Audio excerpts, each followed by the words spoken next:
പപ്പായും പൈനാപ്പിളും pregnancy ജേണിയിൽ കഴിക്കാൻ പറ്റുമെന്ന് ഒരുപാട് പേർക്ക് സംശയമാണ്. ഉറപ്പായും പപ്പായും പൈനാപ്പിളും കഴിക്കാം, പക്ഷെ പഴുത്തത് കഴിക്കാനായിട്ട് ശ്രമിക്കുക. പച്ച കഴിച്ചത് കൊണ്ട് ദോഷമില്ല. ഹൈ റിസ്ക് പ്രഗ്നൻസി ആണെങ്കിൽ നിങ്ങളുടെ ഡോക്ടർ പറയുന്ന കാര്യങ്ങൾ ഫോളോ ചെയ്യുക, ഡയറ്റ് ആയാലും ബാക്കി എല്ലാ കാര്യങ്ങളും. ലാറ്റക്സ് എന്ന് പറയുന്ന ഘടകമാണ് പപ്പായയിൽ അടങ്ങിയിരിക്കുന്നത്. ബ്രോമെലൈൻ എന്ന് പറഞ്ഞ ഘടകമാണ് പൈനാപ്പിളിൽ അടങ്ങിയിരിക്കുന്നത്. ഇവ രണ്ടിനും ഈ പറഞ്ഞ പോലെ നമ്മുടെ യൂട്രസിനെ സ്റ്റിമുലേറ്റ് ചെയ്ത് ലേബർ ഇൻഡ്യൂസ് ചെയ്യാനുള്ള ഒരു ചാൻസ് ഉണ്ട് എന്നാണ് തിയറിറ്റിക്കലി പറയുന്നത്. എന്നാൽ ഈ ലാറ്റക്സ് എന്ന് പറയുന്ന ഘടകം പച്ച പപ്പായയിലാണ് കുറച്ച് കൂടുതലുള്ളത്, പഴുത്ത പപ്പായയിൽ കുറവാണ്.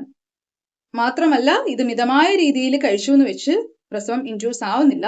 ഹൈ റിസ്ക് പ്രഗ്നൻസി ആണെങ്കിൽ മാത്രം നിങ്ങൾ നിങ്ങളുടെ ഡോക്ടറുടെ നിർദ്ദേശം തേടുക. ഞാൻ എൻ്റെ പ്രഗ്നൻസി ജേണിയിൽ പപ്പായും പൈനാപ്പിളും എൻ്റെ കൊതിയെ സാറ്റിസ്ഫൈ ചെയ്യാൻ വേണ്ടിയിട്ട് ഞാൻ കഴിച്ചിട്ടുണ്ട്. ഇതുപോലെ കൊതിയെ സാറ്റിസ്ഫൈ ചെയ്യാൻ 1-2 കഷ്ണം കഴിച്ചു എന്ന് വെച്ച് ഒരു ദോഷം വരുന്നതല്ല.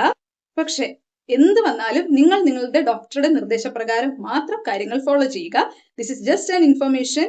അതായത് തെറ്റിദ്ധാരണ മാറാൻ മാത്രമായിട്ടുള്ള ഒരു ഇൻഫർമേഷൻ ആണിത്. ഈ വീഡിയോ ഒരുപാട് പ്രഗ്നന്റ് ലേഡീസിന് ഉപകാരമായെന്ന് വിചാരിക്കുന്നു. Enjoy your pregnancy. നമുക്ക് നെക്സ്റ്റ് വീഡിയോ കാണാം. Till then take care.